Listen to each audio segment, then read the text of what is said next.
25-26 বৰ্ষ আবণ্টিত পুঁজিৰে নিৰ্মাণ হ'বলগীয়া বিভিন্ন অনুষ্ঠান প্ৰতিষ্ঠানৰ আজি আধাৰশিলা আমি স্থাপন কৰিছোঁ দীঘলগুৰি এলেকাত। এতিয়ালৈকে মই 5টা আধাৰশিলা স্থাপন কৰিলোঁ।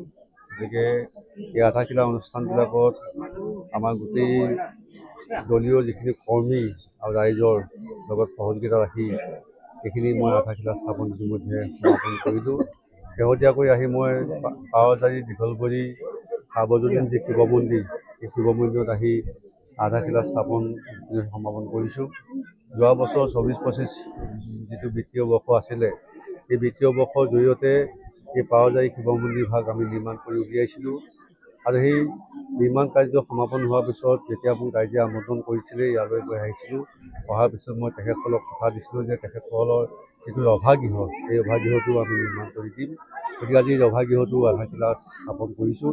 গতিকে আজি আধাৰশিলা অনুষ্ঠানত মোৰ সৈতে উপস্থিত আছে আমাৰ দীঘলগুৰি গ্ৰাম পঞ্চায়তৰ সন্মানীয় সভানেত্ৰী ইন্দ্ৰে পাটৰ ডাঙৰীয়ানী, আমাৰ এই ৱাৰ্ডৰ সদস্যা সুৰভী কালিয়া ডাঙৰীয়ানী, অনুপমা মেধি ডাঙৰীয়ানীকে আদি কৰি আমাৰ সন্মানীয় নিজ বৰুৱা কৌশলী মণ্ডলৰ উপসভাপতি আৰু প্ৰাক্তন দীঘলগুৰি গ্ৰাম পঞ্চায়তৰ সভাপতি ডাঙৰীয়াও আছে। আমাৰ বৌথৰ সভাপতি আনন্দ খাটনিয়াকে আদি কৰি বিশিষ্ট ব্যক্তিসকল ইয়াত উপস্থিত আছিল। গতিকে সকলো ৰাইজৰ সহায় আৰু সহযোগৰ জৰিয়তে এনেকৈ আমি আধাৰশিলা স্থাপন কৰাৰ পিছদিনাখনৰ পৰাই কামখিনি সমাপন কৰিবৰ কাৰণে তেখেতসকলক মই আজি এই আধাৰশিলা অনুষ্ঠানৰ জৰিয়তে আহ্বান ৰাখিছোঁ।